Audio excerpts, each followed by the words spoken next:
I know, like when I called you for this interview, and it was off because my laptop was broken, and the this and the that, and you have been absolutely fantastic in being Oh, so flexible, because it's not easy at the moment. It really isn't easy, and I know you're a busy woman, just from your socials that you're I busy. don't know what I'm doing. I love working. I just love it. So I can't be sat doing nothing. So I've just been writing and working with people who normally would be away touring, but Yeah, everybody's at home like us. So it's just taking advantage of it really. And it's great hearing from people. Simon Dunmore messaged me the other day. I mean, I don't even really know him. I'm always quite wary when I good. see him. I really, Yeah, really respect him. But it's like they'd normally be doing what they do. Everybody at the yeah. moment, they're constantly reaching out to people they wouldn't normally reach out to. So it's great. It is not every day you get to sit with royalty. It really Oh isn't yeah, every well day you you can get to sit speak with about yourself royalty. there as well. You I are like, I don't think females are celebrated enough in don't Manchester, know. but you certainly are. I am, No, thank God now, but it's not always been that way, I and was going to say, you yeah, see, and it that's why takes it a is lot of important. work. Social media has been great in that respect because then people, if they say something good, repost it, like anything good. Because before, when good things were said, it wasn't always heard. It was all about the boys and Exactly. the white boys, really, from Manchester. Exactly. Yeah. Exactly. So I'm going to say, I'm going to make my little introduction because it really isn't that often that you get to sit with royalty. And Oh, you are most certainly and undoubtedly a queen. You oh, so are an absolute queen in thank you. and not just because of everything you've done up to this point, because you have got just this phenomenal history, Rowetta, which we'll go into slowly but surely through the interview.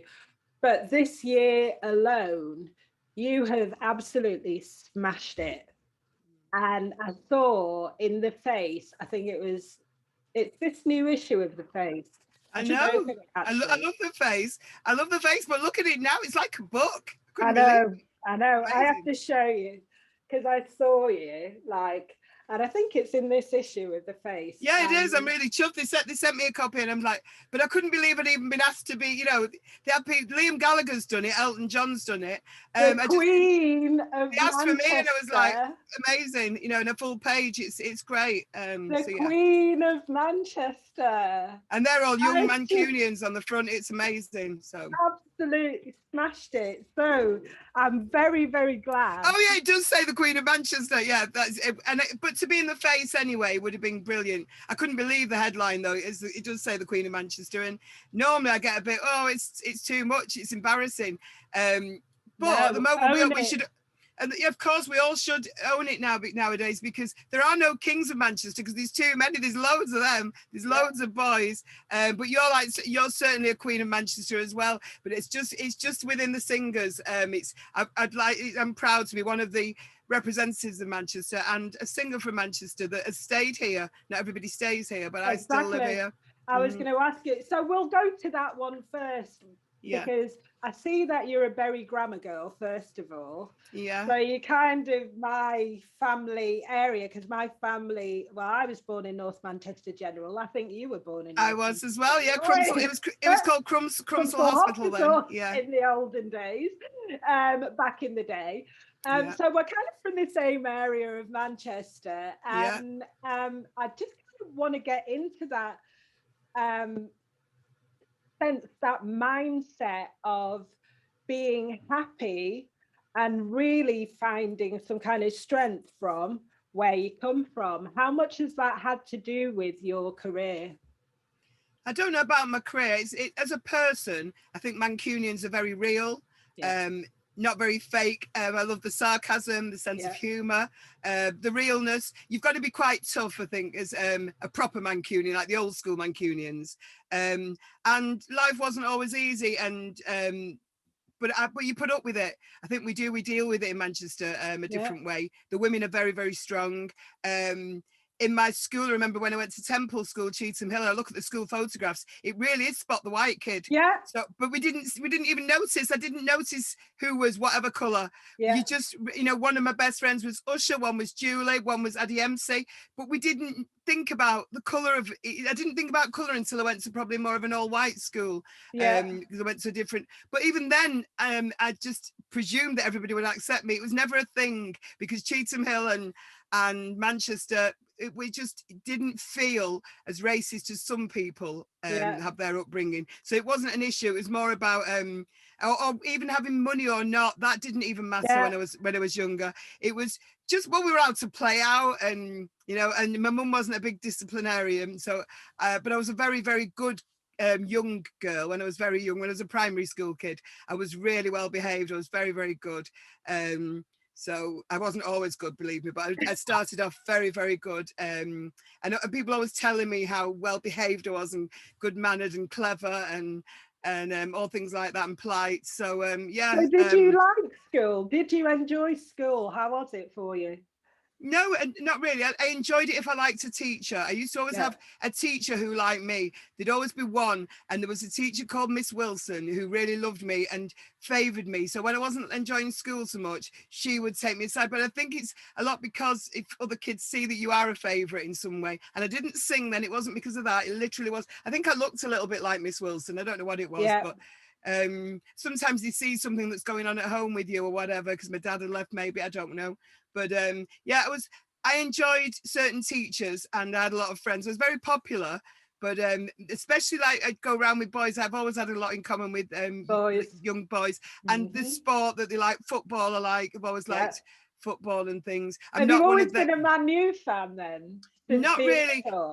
Well, no, I just like football, and I hated Liverpool because all my friends hated Liverpool. But yeah, no, I was taken, the first game I was taken to was a city game actually by my friend's dad. Yeah, when I was about 10. And that's probably why I went off football for a while, because I was taking city games. Yeah, because I didn't have anybody to take me. And then my other friend from Bury Grammar, her dad supported Everton. So they took me to an Everton game at Goodison Park. And the fans were really racist there. Right. So that put me off football and going. They were saying there's something over there. They were singing a chant, and I don't know if it was at me or one of the players on the pitch, but Everton didn't have any black players then, and other teams had. And it was a horrible experience, and I didn't go again. And it put me right off football for a while until my son got into football, and then taking my son to games and getting into it so I could have something to talk about with him. And Eric Cantona coming to Manchester. That's when I completely it's just everything I need, because I don't support teams that don't play well as much as I support them when they play well. So I don't watch United when we've got a rubbish manager as much as I do when we've got a good team. Yeah, I still support United, but I don't watch every single game, and I don't go to every single game when we're not playing well, because it leaves me empty. I like at least, you know, give us a good effort, good show. I mean, I just find that you're just so well-rounded, and there's so much like little facets of you that it just comes out like lava, that you just like, you're hiding so much in that frame. There's so much. I don't really hide it though. I don't really hide it. The thing is, because I do talk a lot, and I'm very, very passionate about what I'm into. So I'm passionate about football, but I'm not an expert. But I ended up speaking on the BBC every week as a job on BBC Red Wednesday. They signed me up as a pundit, and I was sat with like proper football players, ex-United players, because of my passion. But I don't know about formations and tactics the same way others do. But I mean, tomorrow I'm doing a show with Willie Morgan, who played with George Best and Bobby Charlton, because of my passion for United. And I say, but I'm just a fan. But I mean, I do watch the games and I do know what I'm talking about, but I'm not an expert. I think it's good to see a girl with so much passion. Yeah, but for the right reasons. It's the fans that make it. It's that passion that makes the difference. No, but when we perform in Leeds, I usually do, when I'm with the Mondays, wear a United shirt for the last tune, just to wind them up. And goading people. Yeah, and they start to boo, and I go, "Don't boo me, or I won't sing Step On." If you boo, I'll walk off. But I do usually go, "Oh, da-da!" There's United top. It's just funny. My question question then, because you said, going back, you said about school, like you enjoyed it, but that it was to do with the teachers and stuff, and it wasn't because you were a singer. So when was that moment when you realized that Rowetta had a voice, Well, I thought I had a did when I singing was, voice? yeah, I thought no, it wouldn't have been Cheetham Hill. We moved to Prestwich, and then I went to join the choir to make friends because it was a new school. When I was about 8.5, so I Right. went to join, and my form teacher, Miss Chivers, I think she was called. She was the music teacher. So she said, anybody wants to come to the choir? We're auditioning today. I went to audition. I didn't get in because I didn't blend. I Oh. didn't blend with the others. I never thought about singing before, so I just thought, oh well, I just didn't, I stood out too much, she said. And and I'm in any way, if somebody says you should try and fit in, I've always been a bit like that. But I didn't realize as much until that choir incident where she said I needed to sound basically like everybody else in order to stay in the choir. Yeah. So I didn't last even the full half hour or whatever it was. And that was it. I didn't sing. And then Berry Grammar, something similar happened, and so I got a cornet instead and went and joined the brass band. Because Can you again, still play? I know the basic notes, but obviously you can't sing and play as well. So No.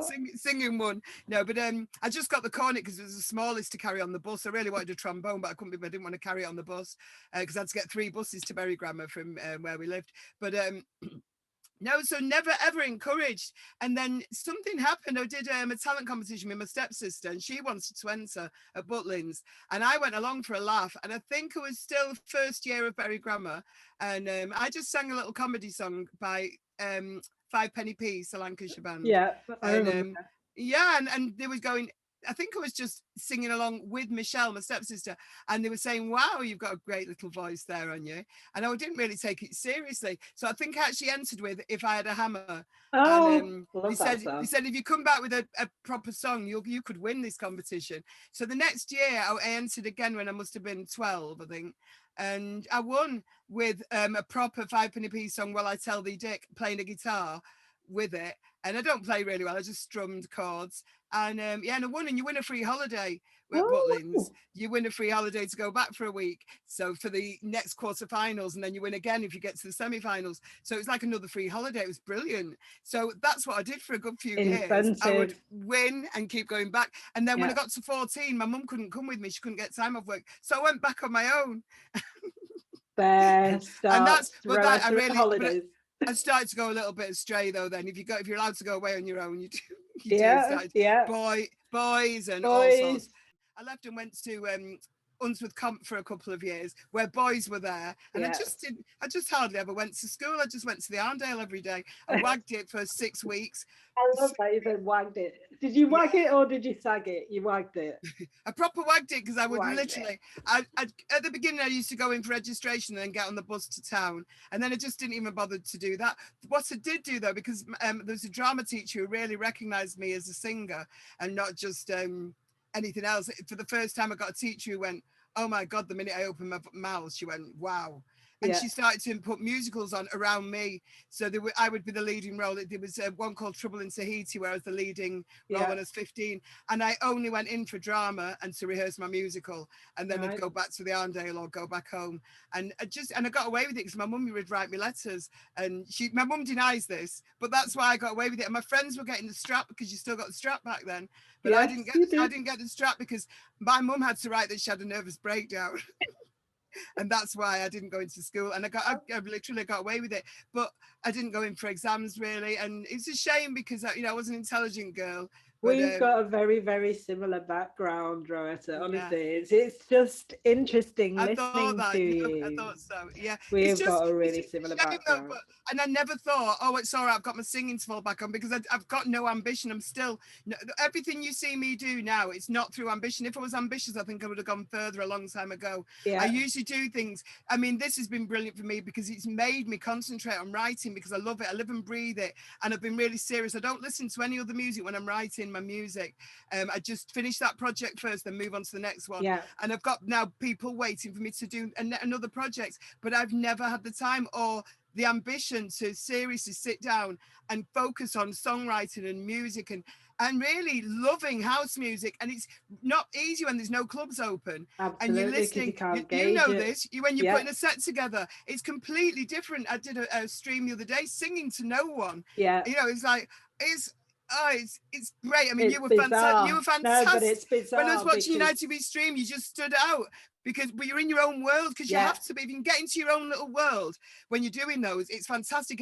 And think of all the good times and how it should be. Yeah. But I did find it hard the other day because it's like, okay, you know, I'm looking at this. Someone's brought the girlfriend to watch the sound check, and it's annoying. It's annoying me. And it's like, you need a dancer and a crowd and an audience. You need, it's a very strange. It's a very strange sort of headset that you've got to get into for doing streams and things. I mean, this is why I don't like doing streams from home, because I just think there's nothing duller than looking at my four walls. You know, once you've seen this wall, you've seen. No, because it's the music, and you're so much into the music. I can't get into the music when the camera's on me. I get into talking and being passionate like that, but when I'm singing, it is, and house music specifically. I've done like different kinds of music, and that's fine at home. But it's really difficult to get into when I want a club full of people and a dance floor. And it's, I mean, I did the Youssef song. I can sing that at home again, really, because I want to be free. And you're singing about something. But if I'm brilliant track. Oh, thank you. But and I'm loving writing them. But that's what I think at home for me. It's more about being in a box and writing, and I've loved it. And I think I've thrived through this because, as I say, I don't do it for the reasons like, oh, I hope that gets #1. I hope I get a deal with this one. I leave all that to the producer and the DJs getting deals. I think somebody must send a tune to Defected every week that I've worked on. I don't mind who signs it. To me, once I've done it and I'm proud of it, it's gone. You know, I'd go on to the next tune. I'd work on it like that. That is it is, because otherwise there are people that are devastated because they're not on whatever label. And it used to be like that when they wanted to deal with Epic Records or with what Warner's. It's never been a thing for me. I want to make sure I make the best work possible, and hopefully it comes out. You hope it does. You know, I did something with Paul Weller. We started it 3 years ago. I'm dying for people to hear it, but I don't care what label things come out on, or you know, I just want it to come out because I'm proud of the work that I do, especially if I've written stuff. So so that's all, and it's working for me now because they're getting released, and I'm getting a little bit of a reputation as a singer now, and not just a girl from the Mondays. Or when people used to call me a backing is what singer. I want to talk to you about, because on one of the panels that we did last year, I shouldn't have done that, made my voice sound funny, but on one of the panels that we did last year, we touched on this thing, like you're a singer. You're not a backing singer, you are a singer, and you're a songwriter. So first of all, I want to ask you, when was that moment when you became Rowetta the singer? And how has it been being able to differentiate and being able to correct people from saying that you're a backing singer? Is that difficult? Is it easy? Right. So. I said, this is how long ago I've been saying I'm not a backing singer. Because I'd only sung on a few records. I'd done Reach Out, the one that everybody samples, years ago. That was 1988 or 89. And then I'd done Vanilla Soundcore. I was the lead singer in a band. And then I'd done a few sessions, but it wasn't for me. I used to do sessions with Denise Johnson and Barry Stewart and everything. Yeah. But I never liked doing backing vocals. It's just not, I don't get a buzz out of it or anything. It's just doing harmonies and stuff. I like doing it for myself a bit, but I don't enjoy it. It's not for me. There are people who are better at it than me, that enjoy making other people sound good. That's not really my cuppa. But and quite often doing guide vocals for people, which I've done before for you know, for quite a few people. Peter Stringfellow had a girlfriend who couldn't sing, and I did a guide vocal for her, and I just thought, I'm not doing this again. You're just basically doing it, and it's my voice, it's coming out somebody's mouth. Someone else is doing. So when I did Step On, I insisted, and it says on the Step On the single, on the vinyl, guest vocals Rowetta. When I sang with Simply Red on Stars album, additional vocals Rowetta. I specifically said, don't call me a backing singer in 1990 when I did those two records with Simply Red and Happy Mondays. So I've been saying it for then, that's 31 years ago. Yeah. And since then, people say the backing singer from Happy Mondays. Yeah, that's rubbish. And it didn't always bother me. I mean, I think the X Factor said it, and I just thought it was a joke. Don't make me go backing singer, because they called me a backing singer with Happy Mondays. It was a joke, but people took it seriously and said, well, you called yourself a backing singer. No, they called me it. They did a voiceover and said, backing singer Rowetta. I never said that. So I said, don't make me go backing singing. It was a joke. Yeah. But it's not funny, because it's, for me, I've said it from day one, I'm not a backing singer, because it means you're just in the background. Some people are happy backing singers. Some people enjoy that, and the session singers, really. I'm not a session singer. It would cost you a fortune to get me to do a session if I don't like the tune, because I don't do tunes or music that I don't like. So I've done it in the past. When me and Denise used to sing, I did a few songs that I didn't really like, so we were just having a laugh. Doing it, and you get 80 quid or whatever it was each to do some sessions. We did one where we just did a load of dirty words, sang dirty words, me and Denise, golden showers and shoot your load, and we did it for these guys, and it's actually on a 12-inch, and it's really filthy. And when she passed away, I was listening to it, and it was making me cry but laugh as well, because we had such a laugh. Just say the worst things you can ever sing, but it was good singing because it's me and Denise, so it's quite good. But so do stuff like that. But at the end of the day, I'm not a backing singer. But then I noticed they don't call the girl from Scissor Sisters a backing singer. No, they don't. They don't call Fergie from Black Eyed Peas. No, they don't. And her role is similar to mine in Happy Mondays, both are. Talisa from N-Dubs is Talisa, and she can't sing as well as I can, and doesn't probably sing as much as I do with Happy Mondays Live. So I was like, nah, I'm not having it. So that's it. And then people who I thought understood the Mondays and have seen us live, maybe on record you can say I'm a backing singer. I choose to sing. No, but I choose to sing where I sing. Believe me, the producers like you, Paul Oakenfold, Steve Osborne, Tina Weymouth and Chris France want more of me. It's because I was a Happy Mondays fan in the first place. I don't think it should be loads and loads of me just drowning Sean. That would ruin the whole thing of Happy Mondays. I can do all that with my house music or on a track that's me. Happy Mondays is a band, and I do love to compliment Sean. He's a great lyricist, and we sing well together, and we do duets together, and it's like not everybody can harmonise with him the way I do. I've always just sung from the heart. The words, I'm more about lyrics than singing, blending in a choir. So you've come then through the choir, you've come through punk and listening to Crass, and when was that moment? How did you meet Sean Ryder and the Mondays? How did that come about? Well, I'd been into punk, and so that's why I wasn't interested in setting up my own band or anything, or being like a lot of people would say, because I'd done working men's clubs, but I had a really bad marriage, so I'd done working men's clubs. And I enjoyed it, and I could sing anything, and I knew that because working men's clubs could be really hard. Yes. I didn't find it so hard because I've got a good voice. I'm good in front of an audience. I just found it hard at the beginning because I only had music for 20 minutes and I was booked for half an hour. So I'd have to try and fill in them in between the songs. And there's only so much you can say about. And next I'm going to sing from the musical, trying to leave big pauses. Yeah. From the musical Oliver. Also sung by Shirley Bassey sometimes. As long as he needs me, and try and make it, because I've got to try and fill half an hour to get my 50 quid, and I'd only got 20 minutes worth of sheet music. It was really funny. And so you talk about sheet music there as well, because my mum you had to. Always had to have the dots, and there was a particular person. There was a guy called Mark Cole, I think he was called, in Sale that everybody used. Yeah, my mum used him. Yeah, everybody used him, and I was gutted when he passed away, even though I wasn't using sheet music anymore. And he used to do drum, because your drummer would need sheet music as well. Absolutely. So it'd be like I'd only literally only got enough for 20 minutes because I'd not learned enough songs, and so obviously I built up more of a repertoire, but not too much. But I'd get away with it because I had a good voice, and they used to go wow. But there was some horrible experiences. Royal British Legion in Blakely.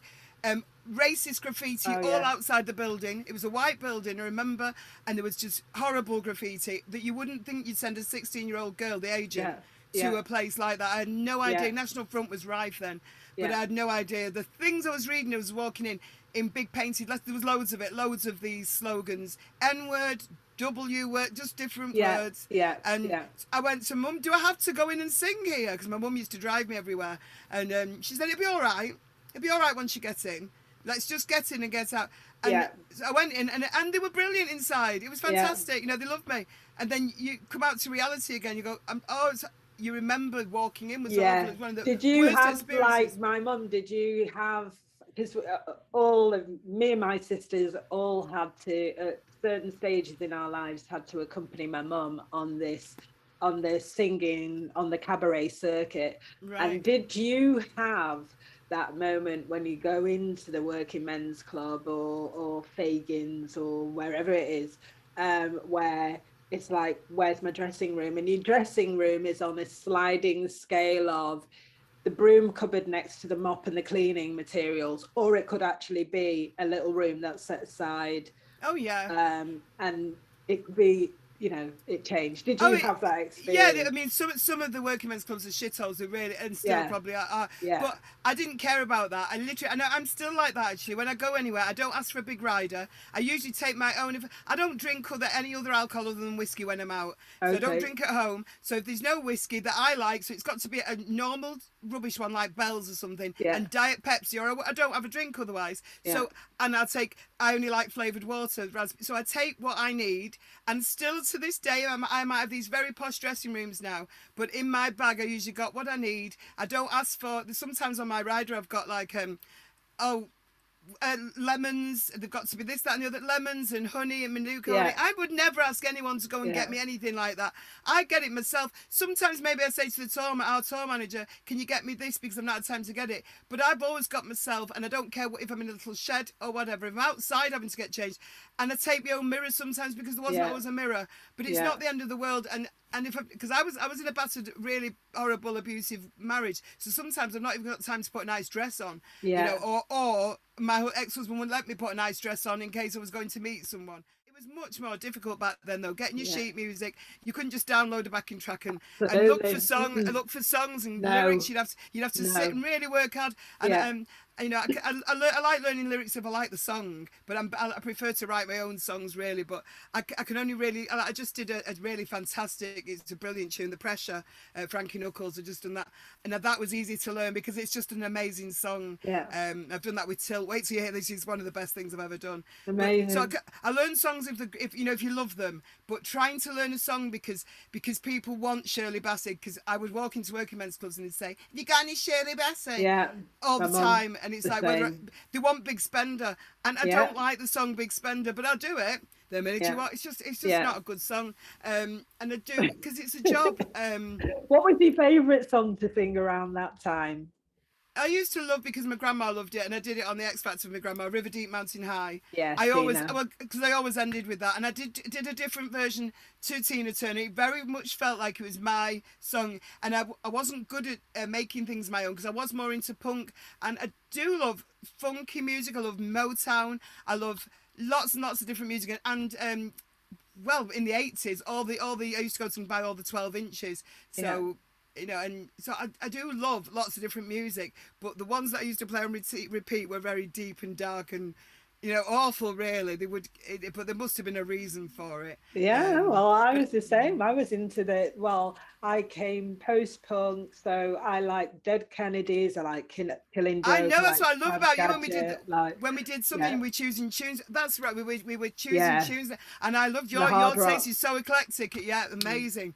And but did you go to Pips then? Did you go to Pips at all? Cloud9, DeVille's, Berlin, any of those? DeVille's was the first club I ever went to when I was 14. But it was a long bus ride. I went to DeVille's at 14. But then you had to get a friend to come with you anyway. I used to go to Legends on a Wednesday, but we would have to get the bus to Whitefield, and I lived in Unsworth, Sunnybank. So if you missed the 2 o'clock bus or whatever, you'd have to walk. You'd have to walk from Whitefield to Unsworth, and there'd be 2 young girls. You know, and nobody else was coming the way we were, or they looked dodgy if they were. So it was a bit too scary, really. You know, I was all this bravado of and go to town on my own. In the day, I would go to the Arndale, but quite a few times, you know, I've had to sleep in car parks, and it's not fun. Gone to Blackpool with a crowd of people, and then you end up I'm in a car park with a load and there's a load of football fans have come to fight, and you're just hiding under a car, and it's just horrible. So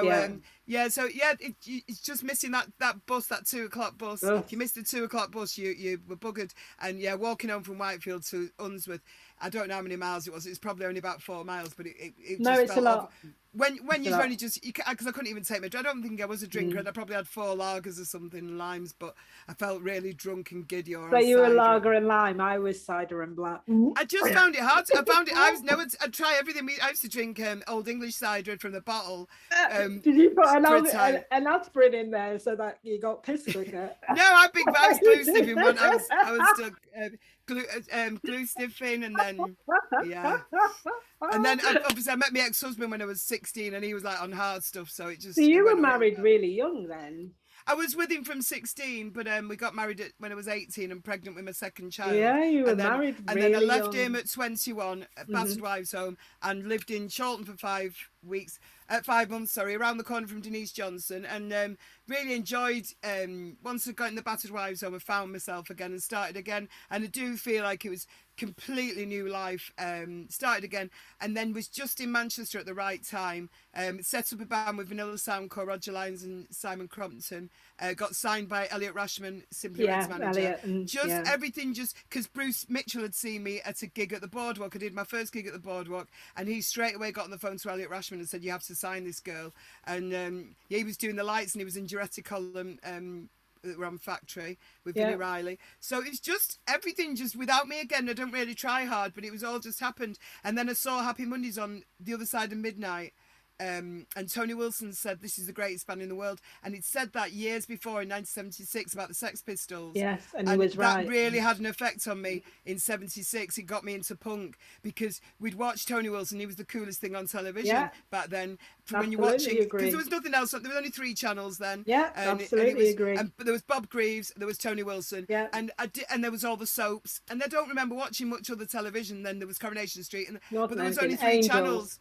Yeah, but we'd be out playing, we'd be out playing and in the fields with our mates and stuff. So we wouldn't watch loads and loads of telly, but we would be eating our tea around that time when Tony Wilson was on. And so Oxford when he Road said this, Show, so when he said this, Midnight. and I didn't watch The Other Side of Midnight religiously every week or anything. I just happened to see this one, and then I saw them performance the song, and I just went straight away. This light came on, and I was. This is the band I want to join. I didn't know what I was going to do with my singing because this polystyrene, it's Debbie Harry, the Chrissy Hind, there were front women in punky type bands, but I didn't look or sound like those. I sounded more like I should be singing a soul, probably soul or cabaret or God knows what. I hadn't decided what sort of music, because I like all kinds of music, and I enjoy singing even like boring ballads. I know I'm good at them. I've done them on the X Factor, and I know I can sing them. They're not really my cup of tea. I Will Always Love You and songs like that. They're not really my cup of tea, but I do sing them well, and I like the lyrics are good. I like Dolly Parton's writing, and so it's just finding that right thing, and it's just wow, this band. Oh my, this is the band for me. And then I realised Bez was in it. I'd met Bez once before, and he'd like come on a bit too strong to me. I'd done a gig at the Ritz, and I've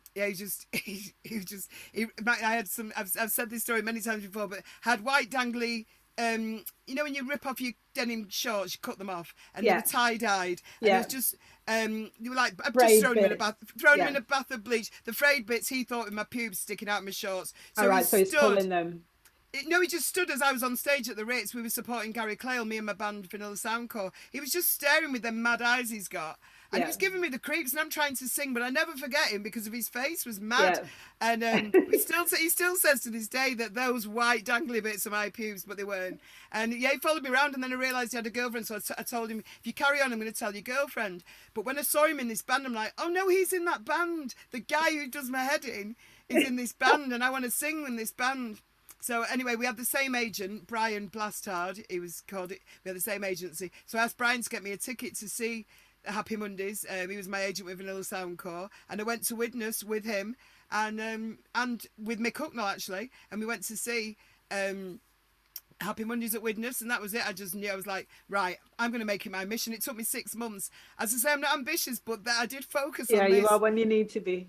Yeah, it's not an ambition. It was like it's going to happen, you know, when you Yeah, know. it's a calling. I knew I was going to sing Yeah. with them, and I'd said to the manager, because Elliot Rashman, who was my manager then with this band Vanilla Soundcore, his office was next door to Nathan's Happy Mondays, so I used to go in every day. My kids were at school, I'd drop the kids off at school with my mum, and then get to drop me in town. I'd just sit in the office all day, and then pop into Happy Mondays office, and I'd say to Nathan, I need to join this band. And he went, we don't need a girl in the band. We don't want a girl in the band.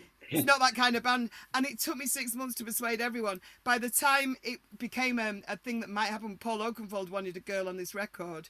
They had the perfect girl because I've been there waiting. And like Elliot said to me, he sat down and I went, not Happy Mondays. And he went, yes, it's Happy Mondays. They want you to go to London. And I knew they were away at the time, so I thought it was a joke. They were in Spain. They were touring Europe. But he said, no, you to go to London and sing on Step On. And this was with Paul Oakenfold and Steve Osborne in Chiswick. And can you get there tomorrow? And Which I went, studio was it in Chiswick? It's called Eden. Yeah, okay. I also recorded with Guru Josh there around the same time.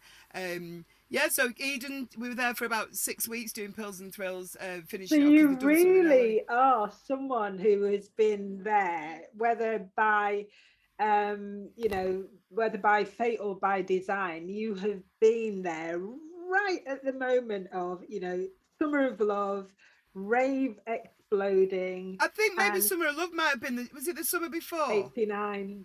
Yeah, so me and one of the girls went down to the Hacienda one night, and I just walked in, and I don't know who this girl, she had long braids, and I was up on the balcony, I just saw this black girl walk in, and everyone knew her, but I still don't remember it. Somebody said they think they know who I mean. This must have been 88 or 18, I think it was 88. Before my time. Yeah, I think it was 88. She walked in, swirled her hair out, gorgeous, very tall, black girl. Everyone seemed to know her. I don't remember who those people were because I was looking down on the balcony. But I was like, I want to be like her, because all of a sudden I'm a mother of two. I've been in a Battered Wives home for ages. I'm not doing anything. I'm not singing at this point. I'm not doing anything. And I just want to be like her. And it's nothing to do with singing. I just want to be able to walk in a club and I go, hi, everyone, like I used, Yeah. I want a life. And honestly, probably 18 months later, I probably was that girl who walked in. Yeah, I walked in the Hacienda, and everybody knows me because I'm singing with the Mondays, and it's like amazing the difference between, I was like hiding 1 minute and no confidence to then I do think it's got to be fate. Same with singing, because nobody in my family sings, so we don't know where I've got this voice from. All I know is when I sing, I don't have lessons, I've never had a lesson, I just sing the words and the lyric and the melodies, everything, and I don't think about breathing and everything like that. I probably should. I've stopped smoking about 8 years ago. That's all I've done to help my voice, and I sing every morning when I get up. I don't even think I can have a relationship anymore, because I'm married to what I do. I sing, I write, and I can say it's because it's not because of my dogs. If I have relationships, I keep it outside of my house, because I love waking up with the music. It's just are you a fire horse as well? Are you a fire horse? Again? Are you a fire horse Chinese sign as well as? No, I'm a Capricorn snake. Capricorn snake. Okay. Yeah, whatever. Yeah, but I do read the books. There's a purple book, The New Astrology, that I love. And when you go, I'm not really a proper Capricorn like that, because Capricorns are much more ambitious than me, but and much more organised. But I'm so organised on things like emails and social media. But in life, like Bez will tell you, when we get to anywhere, I don't hang everything up or anything like that. I'm like, whoa. Yeah, but organised in my head. I'm so much more organised than all the people around in the band. I'm the most organised of, got interviews tomorrow. I'm very, very good, and dates and stuff, and organising. And I think that's what's allowed me to work with so many people, because I've been good at working with people, because I turn up on time, I do my job. I'm easy to work with, and usually most people want to sing with me again or work with me again, because it's, I'm passionate about it. I'm looking what number are we in the chart, so I can tell people, are there any interviews we can get on? I'm just not good at, I don't try and get deals, I just do it. You are super good, and you are super well organised. And what I only on the music side, the businessy side. Well, that's maybe all you need. But it's chaos. What I'm aware of also is, from this point when you're with the Mondays and you're touring and you're wherever, there's just this. I mean, you become Rowetta. You become who you want to be. So how did it feel being, because you were the only woman. So how did that feel? Was it Was it an easy life? Was it a great life? Were there any difficulties in being the only woman on tour with a group of blokes who took loads of drugs? You know, I love it on the surface because, of course, my ex-husband was a heroin addict, so I could handle heroin. I wouldn't have chosen to join the band if I'd known Sean was on heroin or anybody else was on heroin. That is the one thing that I've had a problem with because my ex-husband, I know it too well. I know the drug too well. So I'm lucky I'm not an addict. I like a drink and stuff, but I'm not addicted. And when I realised I was addicted to cigarettes, I've stopped. I make myself stop. Glue sniffing, I stopped. But I've never been, you know, I've tried things. I don't get addicted, so I'm very lucky. But I didn't really want to work with or be with all the time a heroin addict because of the people around you as well. Because I had it all. It would bring back too many memories of when I was with my ex-husband. I thought Sean was just stoned when I first met him. Unfortunately, those eyes were, you know, it was smack. He was you know, it was smack though. It wasn't. I know. I thought it was stoned because it's a very similar look, the glazed look in the eye. But it was at the beginning, he was so respectful of me because I was a woman. I can't tell you, but he wasn't very respectful of other women. I noticed, but he was very, very respectful of me, and I loved being the only woman because I've always gone round with lads like that. And you know, they'll sit up all night and talk to me and not go home to the girlfriends because they want to sit and chat about, because it's unusual they can sit and chat to a girl the way they can talk to me, and, you know, and I just used to love it. And I used to love I mean, I could live on a tour bus with all the lads as long as they don't poo in the toilet. We're laughing, you know, and the wee, it's only the toilet thing that puts me off, because I sleep comfortably on a tour bus with it driving like this. I always get the bed I want, you know, which, you know, in the middle usually, where I can just about hear enough of everybody that sends me to sleep. I enjoy going to sleep to loud noises, loud music, loud arguments, loud shouting, laughing. It's just, I love the way, not everybody loves tour buses, I just do. But they are like family, so I know them really well. I don't think I'd want to do it now, to be honest, because everybody's too settled and changed and a bit boring. And because you can only do that party lifestyle for so long, and Bez and Sean don't travel on the buses with us, they travel separately, and I'm thinking maybe next tour I might want to travel separately too, just so you can just have a bit of a sleep on the way to gigs, and because you don't really, you know, you're forced to stay awake if someone's talking now, and and now because I don't smoke cigarettes, people want to stop off and have a cigarette, and that's just like, why? I just you know, it just disturbs everything when people need to go to the toilet and stuff. So you grow up though. I used to enjoy it, but there was a time, and this is why me and Bez got so close. Every month I would have a proper breakdown, and it was my period, and I used to know it's terrible. I'm still not so good. I mean, at my age, I'm still having periods, and it's still very, very hormonal. But I put it in my phone. I put P show, and then I try not to see any. It's easy now because we're in pandemic. But I try not to see anybody the day before I'm during my period, because that's incredible.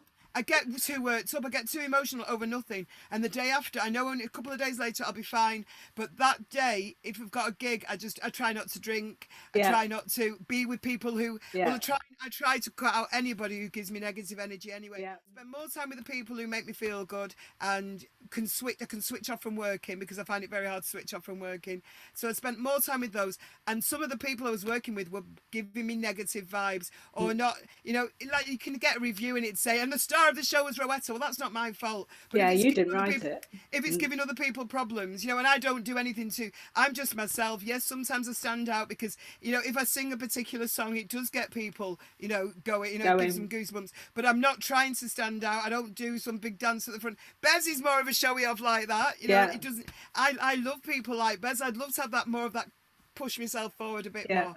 But no, everything I do is just natural, and if people like it, it's amazing. But I can't stand this jealousy and stuff. I'm always pleased, like when Sean and Bez do well. I was going to ask you, because like for any woman in this industry, whether you're a singer or a DJ like myself, or an artist playing an instrument, whatever, it is very competitive and there is a lot of jealousy. So how do you negotiate that without getting into the, you know, the tittle-tattle bitchiness of it? How do you avoid that? I just try and walk away from when I can feel it with other people. I try and walk away, and if you watch, I try and promote other people online. Yes.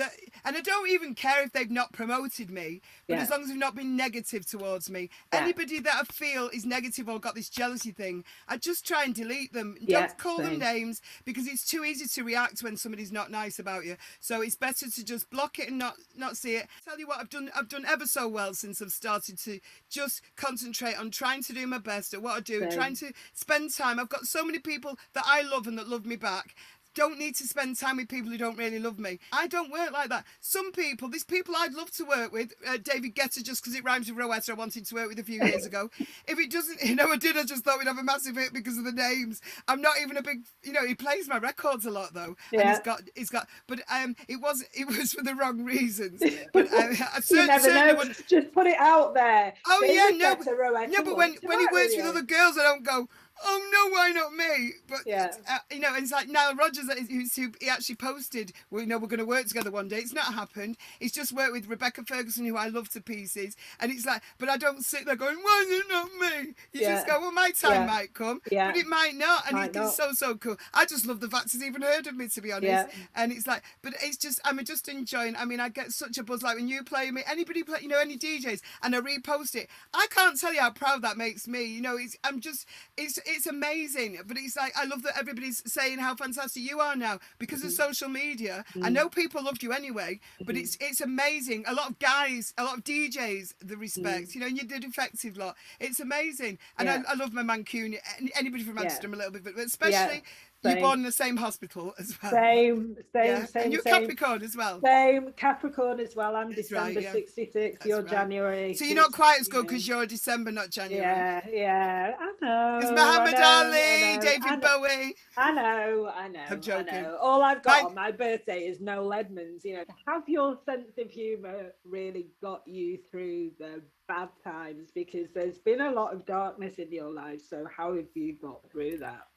Well, definitely my passion for music and friends certainly, and friends who get my humour. We had a discussion. Yeah, we did.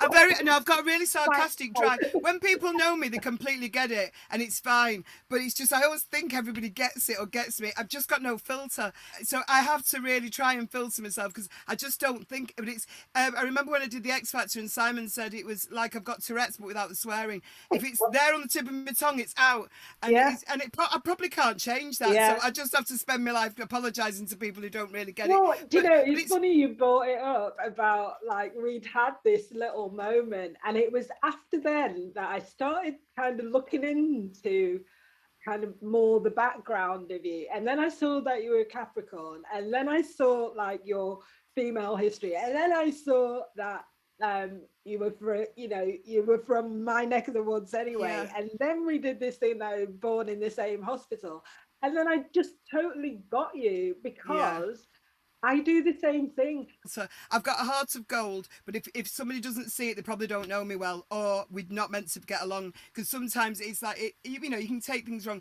but it's my humour is absolutely, but it's my humour, but then Mancunian. Very, very, very blunt and very dry. But I certainly don't want to hurt. I mean, you get young girls, and it's like, and I go, what's wrong with her there? What's wrong with her face? There was a girl the other day when I was singing this, and then you remember she's a young girl. She's shit scared. I've walked in the room, and it's a big presence. I've not done anything. I've just walked in the room and gone, is this microphone on? And then she's like, looks like she's giving me dirty looks, and I've terrified the girl by doing nothing.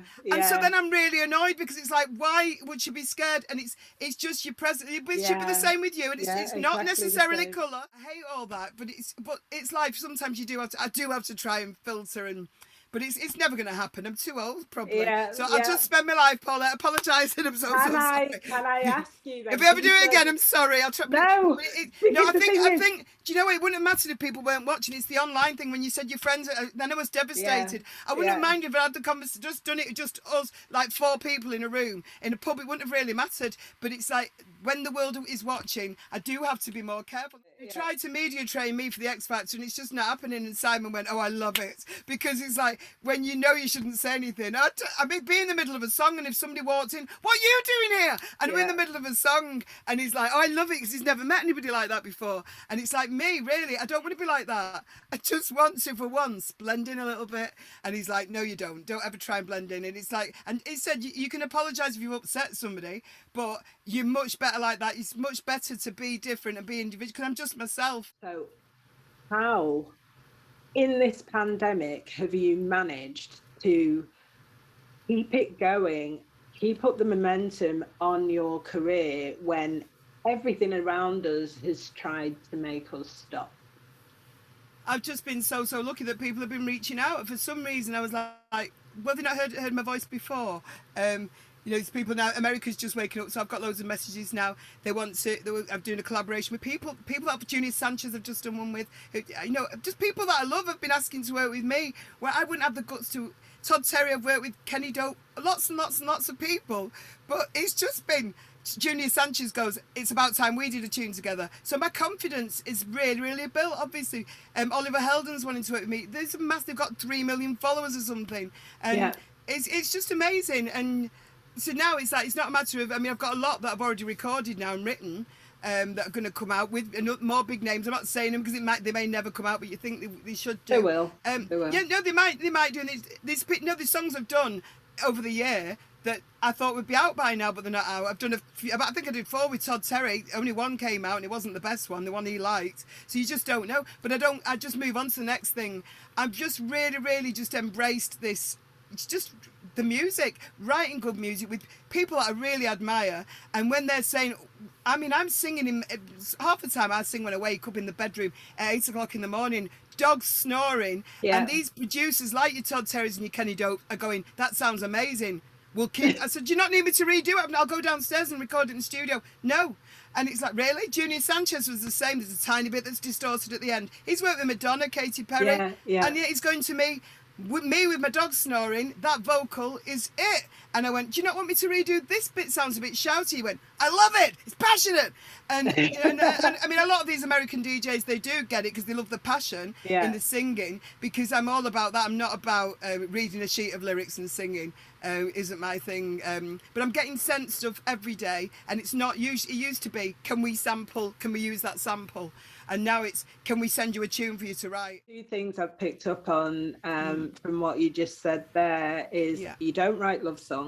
No, I do, but I mean, I don't go out to, you know, like some people when they've got a broken heart and they write a song, I probably won't do that. I'll only do it if it fits in with the music. So I'm good, because otherwise you're going to go, well, you wrote a love song there, Rowetta. It's probably more about my dog though than a boyfriend. I don't like going back to, I'm never going to sing that song because it's about this person. I'm not that, you know, I did when I left my husband, I wrote this song called Woman in Chains, and it was terrible. You know, and I want to see you locked up in a cage. I want to see you locked up in a cage and left to go insane.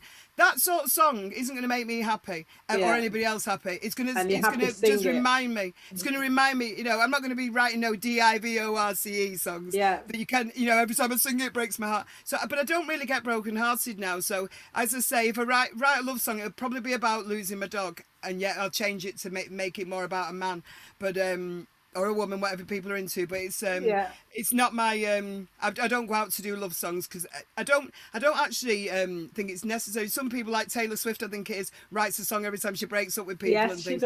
I don't need everyone to know my business. I prefer to write but I wouldn't want to sing it again if it reminded me of somebody that way. I like writing. This pandemic, I wrote one with the White Island Orchestra, Ibiza. They've just sent me a radio edit this morning, and it's all about Everything is Beautiful, it's called, and it's just looking at the sky and the clear blue sky for once. When you're looking into the sea, and I went to Ibiza, it's a different country, you know, it's a different world that we're living in, and so it's all about that, and it's just very natural, and the lyrics just flowed out of me because it's happy, the same as when we're going to be free again.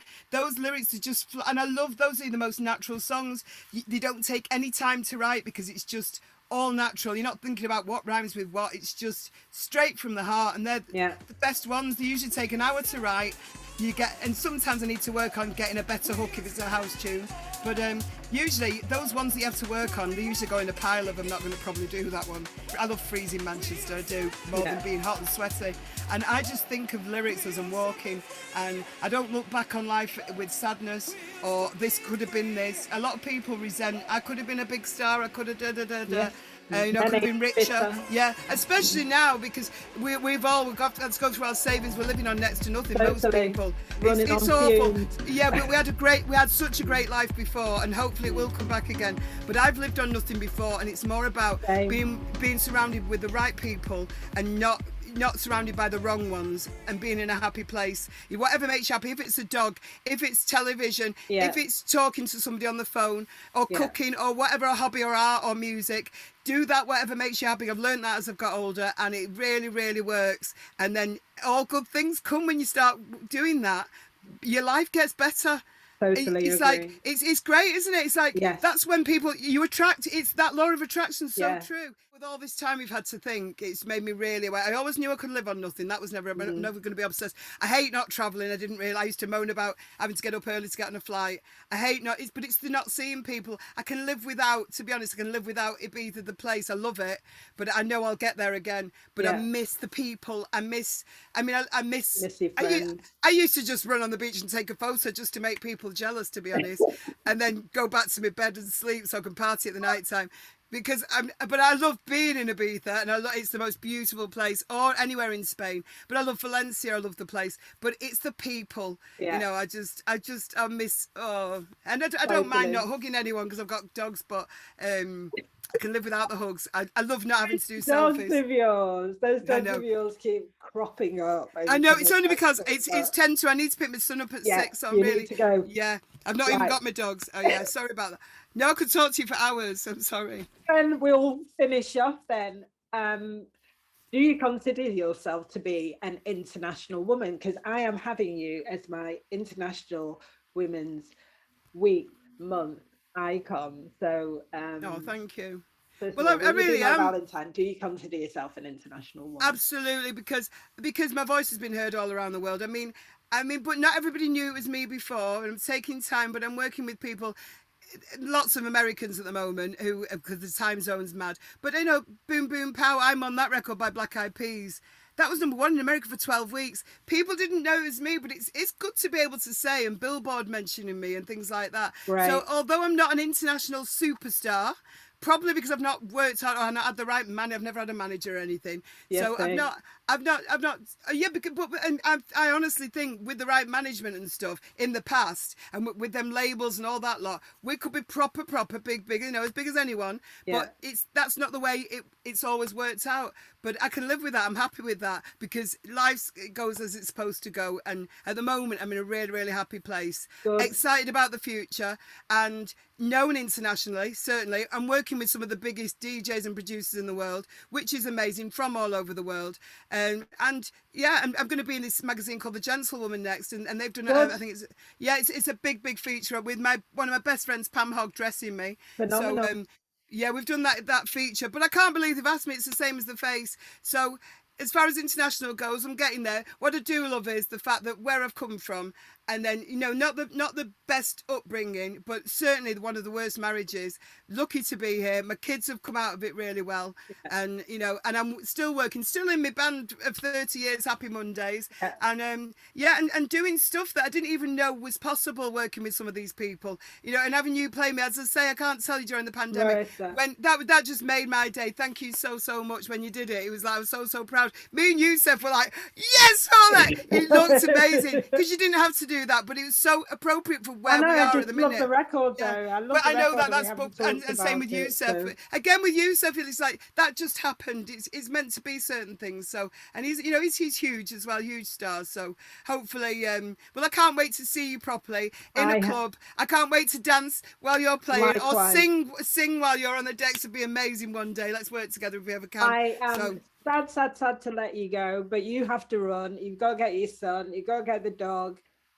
You, Rowetta, are absolutely 100 my International Women's Week and Month icon for 2021, and I wish you every single fucking success that comes to you. I am bless you. proud of you, and I bow down at everything. I can't tell you when even, Paulette, shut up! I can't tell you how you don't even know what it means to me when you said you put something on Twitter, like, and I'm like, I feel exactly the same about you. So, but it means so much when other women see we.